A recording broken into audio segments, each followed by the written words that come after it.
Salam dan bahagia, Bapak Ibu Guru Penggerak. Perkenalkan, nama saya Ella Kristiani, calon guru penggerak Angkatan 11, asal Kota Kupang, Nusa Tenggara Timur. Saya akan menyampaikan kesimpulan dan refleksi pemikiran Ki Hajar Dewantara pada modul 1.1 koneksi antar materi. Pengajaran dan pendidikan menurut Ki Hajar Dewantara. Ki Hajar Dewantara secara terpisah membedakan pengertian pendidikan dan pengajaran. Menurut beliau, pendidikan merupakan usaha untuk meningkatkan budi pekerti, kecerdasan, dan kemampuan jasmani murid yang selaras dengan lingkungan dan zamannya.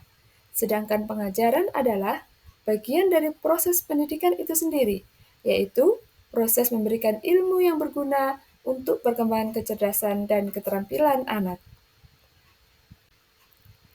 Untuk mencapai tujuan ini, Ki Hajar Dewantara mencetuskan konsep trilogi pendidikan yang terdiri dari Engarso Sungtulodo, guru hendaknya menjadi teladan bagi murid, menunjukkan perilaku dan nilai-nilai luhur yang ingin ditanamkan kepada murid. Ing Matio Mangunkarso, guru hendaknya berada di tengah-tengah murid sebagai fasilitator dan pembimbing yang membantu murid dalam proses belajarnya. Tuturi Handayani, guru hendaknya berada di belakang murid, memberi dorongan dan semangat kepada murid untuk belajar secara mandiri. Pendidikan yang menghamba pada murid. Pendidikan yang berpihak pada murid yaitu memberikan kebebasan kepada murid untuk mengembangkan pendapat, mengembangkan pengetahuan, minat dan bakatnya dengan cara yang mereka senangi. Konsep ini mengajak kita untuk melihat murid sebagai pusat pendidikan dan menghargai kodrat alam dan kodrat zaman mereka. Hal ini berbeda dengan paradigma pendidikan tradisional yang seringkali menempatkan guru sebagai figur sentral dan murid sebagai objek yang harus menerima transfer pengetahuan secara pasif. Sebelum saya mempelajari modul 1.1 ini, saya beranggapan bahwa pertama, guru sebagai pusat perhatian. Maksudnya adalah guru mendominasi pembelajaran dan murid tidak memiliki banyak kesempatan untuk terlibat secara aktif. Saya mendambakan suasana kelas yang tertib, tenang, dan murid selalu fokus ke guru. 2. Penekanan pada hafalan. Murid didorong untuk menghafal informasi tanpa memahami konsepnya. 3. Kurangnya diferensiasi. Pembelajaran tidak disesuaikan dengan kebutuhan dan minat individu murid. 4.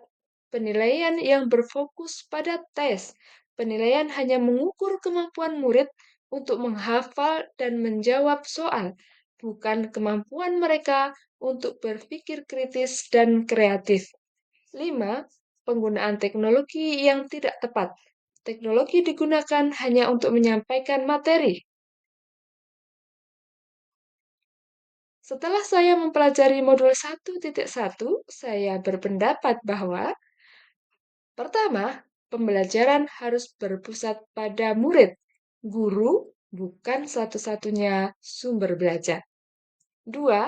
Pembelajaran seharusnya lebih pada penekanan, pemahaman, dan penerapan konsep. 3. Pembelajaran harus disesuaikan dengan kebutuhan dan minat individu murid. Guru dapat memberikan tugas yang berbeda kepada murid dengan tingkat kesulitan yang berbeda-beda. 4. Guru dapat menggunakan berbagai metode penilaian seperti tes, portofolio, dan proyek untuk mengukur pemahaman murid. Dan yang kelima, penggunaan teknologi yang tepat. Guru lebih kreatif lagi dalam membuat bahan ajar. Agar kelas yang saya bimbing mencerminkan pemikiran Ki Hajar Dewantara, saya akan berusaha untuk merubah gaya pembelajaran menjadi pembelajaran yang berpusat pada murid, memberikan ruang dan kesempatan seluas-luasnya agar anak mampu berpartisipasi aktif dalam pembelajaran. Saya sebagai pendidik menuntun anak agar ia mampu mencapai tujuan yang diharapkan.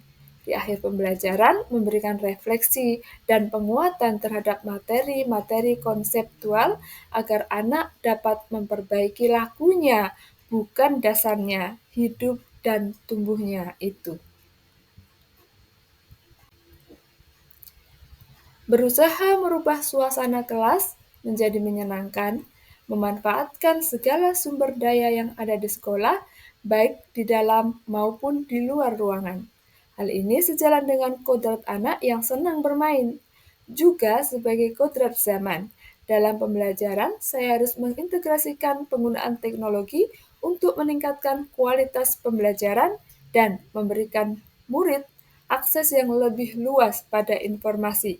Saya juga harus memilih teknologi yang sesuai dengan tujuan belajar.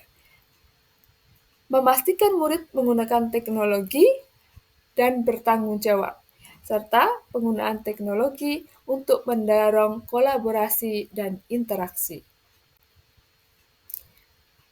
Sebagai guru, saya harus menerapkan trilogi pendidikan Ki Hajar Dewantara, yaitu Engarso Suntulodo, menjadikan saya sebagai teladan yang baik bagi setiap anak didik saya. Ematio Mangunkarso, di tengah saya bisa menjadi teman yang memberikan semangat, serta Tuturi Handayani. Dari belakang, saya bisa memberikan dorongan moral, semangat belajar, serta semangat membimbing dan menuntun anak agar kompeten di bidang akademis dan sekaligus berbudi pekerti yang baik.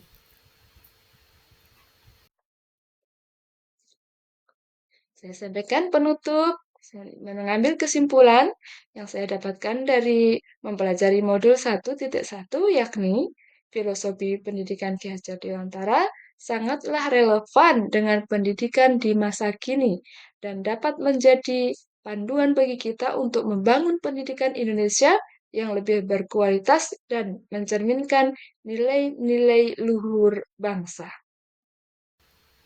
Sekian dan terima kasih. Salam dan bahagia.